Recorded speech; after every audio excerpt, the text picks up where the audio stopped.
ఎంతో కాలం నుంచి ప్రార్థన చేస్తున్నారు, ఎంతో కాలం ఎదురు చూస్తున్నారు. మోసెస్ ఎప్పుడు ఈ వేదిక మీద నిలబడి కొన్ని మాటలు చెప్తాడు అని.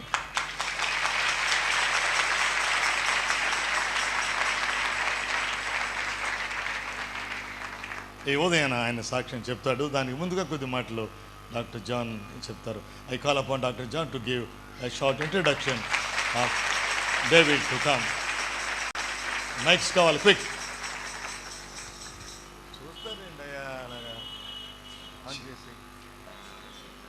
Hallelujah. Praise God. దేవునికి స్తోత్రం. Hallelujah. Hallelujah. It is so good to worship Jesus. యేసును ఆరాధించడం ఎంతో చక్కని తరుణం. He is the most important person in this ఆయనే place. చాలా ప్రాముఖ్యమైన వ్యక్తి ఈ స్థలంలో. And I'm so glad that so many of us have been born again and touched by the love of Jesus Christ. చాలా మంది ఇక్కడ మారు మనసు పొంది మరి దేవుని యొక్క ప్రేమ చేత తాకబడిన చాలా మంది ఇక్కడ ఉండడం నాకు చాలా సంతోషం. I've had the privilege to be coming to this church and ministering and worshiping with you over the last 6 years. గత 6 సంవత్సరాల నుంచి మరి సంఘానికి వచ్చి మీతో కలిసి సంతోషించి ఆరాధించి ప్రభువును గణపరచడం దేవుడు నాకు ఇచ్చిన తరుణం. And God connected us in a very precious way. దేవుడు మనల్ని చాలా ప్రత్యేకమైన రీతిలో మరి ఆయన మనల్ని కలిపారు. That when we were invited to speak here and I got to know Pastor Vijay Kumar, pastor's family, and to grow to love them. మరి నేను కాకినాడ ప్రాంతానికి వాక్యం చెప్పడానికి పిలువబడ్డాను. అట్టి సమయంలో పాస్టర్ విజయ్ కుమార్ గారిని కలుసుకోవడం, అప్పటి నుంచి ప్రభు మా మధ్య ఒక బలమైన బంధాన్ని ఏర్పాటు చేసి వారితో కలిసి ఉండుటకు దేవుడు సహాయం చేశారు. And then God brought Ruby into our discipleship schools. తర్వాత మరి రూబీ గారిని మా డిసైపుల్షిప్ స్కూల్కి దేవుడు తీసుకొచ్చారు. And she was touched by the love of God. అక్కడ దేవుని ప్రేమ చేత ఆమె తాకబడ్డారు. And then soon she brought her husband Prashant into the schools. తర్వాత మరి ఆమె భర్త గారైన ప్రశాంత్ గారిని మా స్కూల్కి తీసుకొచ్చారు. And he was touched by the love of God. అక్కడ ఆయన కూడా ప్రభు ప్రేమ చేత తాకబడ్డారు. By being born in a hospital, you don't become a doctor. మరి హాస్పిటల్లో పుట్టినంత మాత్రాన మనం doctor అయిపోం. By being born in a Christian church, you don't become a pastor. మరి Christian దేవుని సంఘంలో చర్చిలో పుట్టినంత మాత్రాన మారు మనసు పొందినంత మాత్రాన ఆ సంఘానికి కాపరి కాలేం. But a special day comes when Jesus touches our heart. మరి యేసు ప్రభు మన హృదయాల్ని తాకినప్పుడు మాత్రమే ఒక ప్రత్యేకమైన దినంగా మన జీవితంలో ఉంటుంది. I heard the gospel when I was a little boy. నేను చిన్నప్పుడే దేవుని సువార్త విన్నాను. But somewhere along those years, Jesus touched my heart. కానీ కొన్ని సంవత్సరాలు గడుస్తున్న కొద్దీ దేవుడు నన్ను తాకారు. And as Ruby and Prashant, also we grew closer to them. మరి రూబీ గారికి ప్రశాంత్ గారికి కూడా మేము దగ్గరగా ఉంటున్నాం. God gave an opportunity to bring Moses into our discipleship school. అలాగే దేవుడు మరి మోసెస్ గారిని కూడా మా స్కూల్కి తీసుకురావడానికి దేవుడు కృప చూపించారు. And so many of you all had been praying for this family and praying that God's anointing will be on them. మరి కుటుంబం కోసం దేవి సేవకుల కుటుంబం కోసం మీరందరూ ప్రార్థన చేస్తున్నారు. వారి కుటుంబం మీద దేవుని అభిషేకం నిలిచి ఉండాలని మీరు ప్రార్థన చేస్తున్నారు. Thank you so much for that. మీరు అట్టి ప్రార్థనలన్నిటిని బట్టి మీకు వందనాలు తెలియజేస్తున్నాను.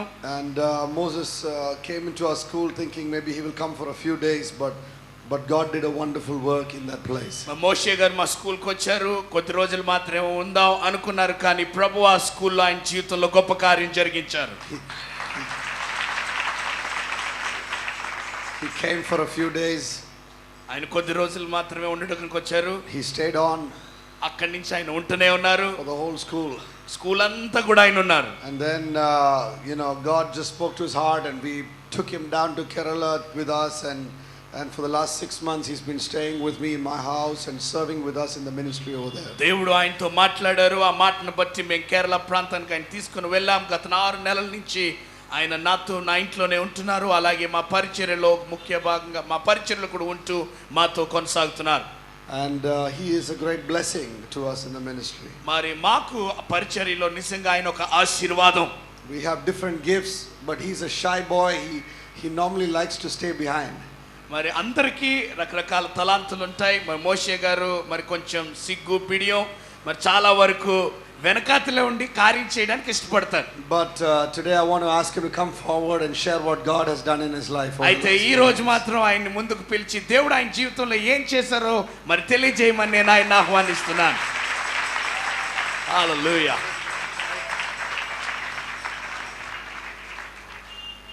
Thank you, Dr. John, for those kind words. Doctor John గారు ఈ మాటలను బట్టి చాలా సంతోషం, మీకు వందనాలు. Oh boy, I never thought I'll be standing on this stage. మరి నేను ఈ స్టేజ్ మీద ఉంటానని నేను ఎప్పుడు కూడా అనుకోలేదు. Most of you know me, and few of them don't. So, to those who don't, I am Moses, your pastor's son. మరి చాలా మందికి నేను తెలుసు, మరి నేను ఎవరికైతే తెలియదో వారికి నేను చెప్తున్నాను, నా పేరు మోసెస్, నేను పాస్టర్ విజయ్ కుమార్ గారి యొక్క కుమారుణ్ణి.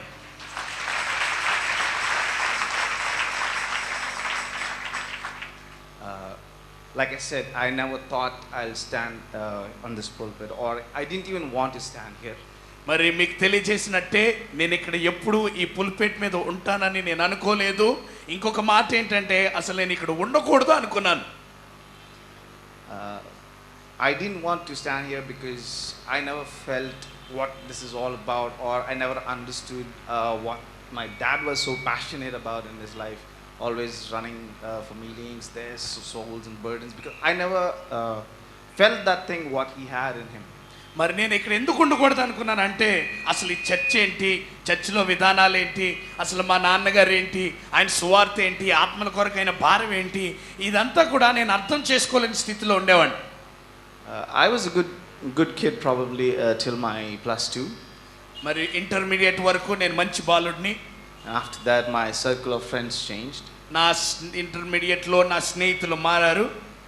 Well, I got into different kinds of friendships other than the church. మరి సంఘంలో ఉన్న స్నేహితులు కాకుండా మరి లోకంలో ఉన్న స్నేహితులు కలిసి మరి వారితో పాటు నేను friendship చేస్తుండేవాడిని. So gradually I moved into the worldly life. I started smoking. మరి నేను లోక జీవితంలోనికి వెళ్ళిపోయిన ఆ లోక స్నేహితులతో పాటు మరి వారి అలవాట్లకు కూడా లోనయ్యి నేను సిగరెట్ తాగడం మొదలుపెట్టాను. And once I finished my education, I moved to Hyderabad. నా చదువు అయిపోయిన తర్వాత నేను హైదరాబాద్ వెళ్ళిపోయాను. And there in the corporate culture, every year we have these yearly board meetings and reviews. Most of you know. మరి మీ అందరికీ తెలుసు కదా, ఉద్యోగస్తుల మధ్య వాతావరణం ఎలాగుంటుందో, ఆ కంపెనీస్లో వాతావరణం ఎలాగుంటుందో మీకు తెలుసు. And so they used to serve alcohol and all that stuff, and gradually they used to say, oh, it's just one glass, have it, it's okay, it's all part of the culture. మరి ఆ ఉద్యోగస్తుల మీద ఉంచినప్పుడు మీకు తెలుసు ఆ పార్టీస్లో ఎలాగుంటాయో, ఆ పండగల ఆ యొక్క వాతావరణం ఎలాగుంటుందో, వాళ్ళు మొట్టమొదటిగా వారు మరి నాకు ఒక గ్లాసు మద్యాన్ని ఇచ్చి పర్వాలేదు తాగు, మరి బాగానే ఉంటుంది, ఇదేం దీంట్లో గొప్పతనం ఏం లేదు, ఇదేం చేయదు నిన్ను అంటూ ఉండేవారు. So gradually I got into alcohol as well. మరి దానికి సిగరెట్తో పాటు మరి మద్యం త్రాగుడు కూడా మరి నేను అలవాటు పడ్డాను. And gradually I stopped going to church in Hyderabad. మరి హైదరాబాద్ వెళ్ళిన తర్వాత చర్చికి వెళ్ళడం నేను మానేశాను మెల్లమెల్లగా. Stopped reading Bible. బైబిల్ చదవడం కూడా మెల్లిగా నేను మానేశాను. So my life was all friends and friends and friends. నా జీవితం అంతా ఏంటంటే స్నేహితులు స్నేహితులు స్నేహితులు. And I even stopped coming home often. మరి నేను ఎక్కువగా ఇంటికి కూడా రావడం మానేశాను. Because if I come here, people will ask, what are you doing? When are you coming here? When are you preaching? When are you praying? నాకు తెలుసు నేను ఇంటికి రాగానే జనాలు నన్ను చూసినప్పుడు మరి పాస్టర్ గారు అబ్బాయిని కాబట్టి అడుగుతారు, నువ్వేం చేస్తున్నావు, నువ్వు ఎక్కడున్నావు, ఎలా ప్రార్థన చేసుకుంటున్నావు, ఎలా వాక్యం చదువుతున్నావు అని అన్నీ అడుగుతారు కాబట్టి నేను ఇంటికి రావడం కూడా తగ్గించేశాను.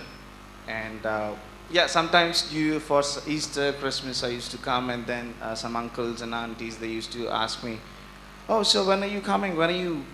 We're all waiting for you to take your place after Dad. మరి చాలాసార్లు నేను క్రిస్మస్కో లేకపోతే ఈస్టర్స్కో వచ్చినప్పుడు, ఈస్టర్ పండుగకో వచ్చినప్పుడు అంకుళ్ళు ఆంటీ గారు చాలామంది ఉండేవారు, పెద్దవారు, వారిని కలిసి మాట్లాడుకుంటున్నప్పుడు వారు అడుగుతుండేవారు, నీకోసం మేము ప్రార్థన చేస్తున్నావు, ఎప్పుడు నువ్వు వస్తున్నావు, ఎప్పుడు మీ నాన్నగారి యొక్క స్థానాన్ని లేకపోతే మీ నాన్నగారి ప్లేస్లో ఉండి దేవుని సంఘానికి సేవకుడు ఉండబోతున్నావు నన్ను అడుగుతుండేవారు. And I just wanted to tell them back, I don't want to, but I never did.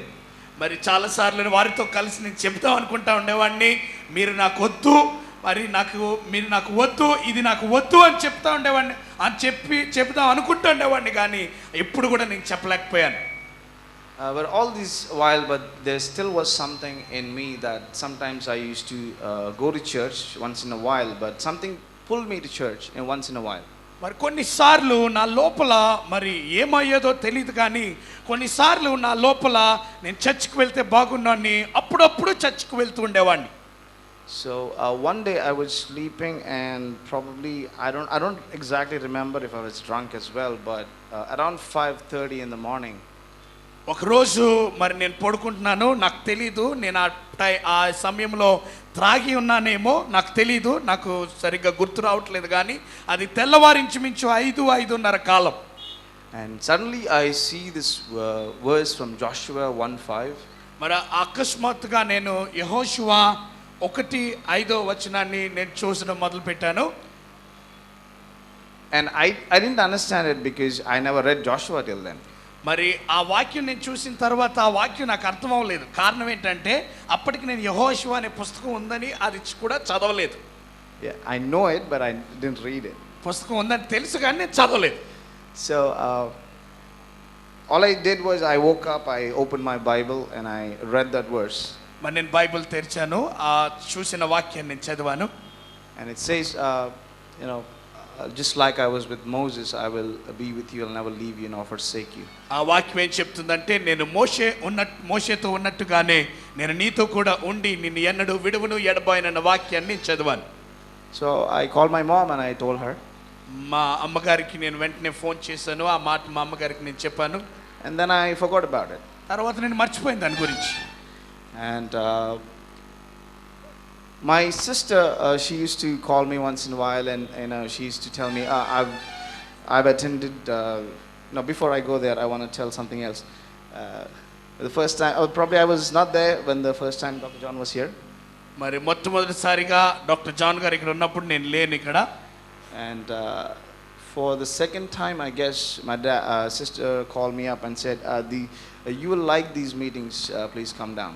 మరి రెండోసారి మా అక్కగారు నాకు ఫోన్ చేశారు, మోసే నీకు ఈ మీటింగ్స్ ఇష్టం అవుతాయి, నువ్వు దయచేసి కాకినాడ రా అని చెప్పారు నాకు.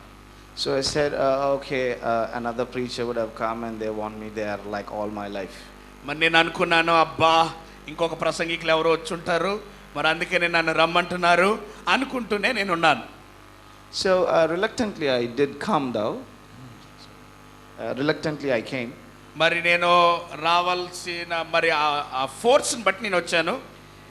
So I was sitting in the meetings, and when I met Dr. John, he just said one thing to me. మరి నేను మీటింగ్స్లో కూర్చున్నాను, డాక్టర్ జాన్ గారిని నేను కలిసినప్పుడు డాక్టర్ జాన్ గారు ఒక మాట చెప్పారు నాకు. He said, if you ever come into ministry without conviction, I'll break your legs. మరి నీ హృదయంలో ఒక ఒప్పుకోలు లేకుండా నీవు దేవుని సేవకు మాత్రం వస్తే నీ కాళ్ళు విరగొడతానన్నారు ఆయన. I was like, okay, somebody is speaking something sensible to me. Okay, అప్పుడు thank you. అనుకున్నాను, ఆహా ఎవరో మరి మంచి మాటలే నా జీవితంలో పలుకుతున్నారు అనుకున్నాను నేను. And so that was over. I went back, and 2012 I quit my job. మరి అది అయిపోయింది, నేను హైదరాబాద్ వెళ్ళిపోయాను. నేను 2012లో నా ఉద్యోగం నేను మానేశాను. And I was searching for a new job. కొత్త ఉద్యోగం కోసం వెతుకుతున్నాను. And before that, Ruby used to call me and tell me every year, go to this school. I've been there, discipleship school. It's a really good one. It'll change your life. Please go there. అదే సమయంలో మరి మా అక్కగారైన ruby గారు ఎప్పుడు phone చేస్తుండేవారు, పలానా టైంలో మరి పలానా ప్లేస్లో స్కూల్ అవుతుంది, డిసైపుల్షిప్ స్కూల్ అవుతుంది.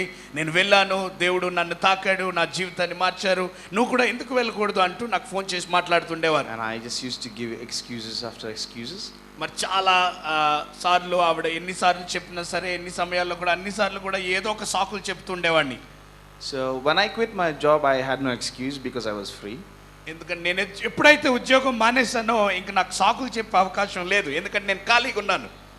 And I was searching for a job, and I actually, I don't know how many of you know the company Salesforce. It's one of the biggest ones. And I just got through almost all of the rounds.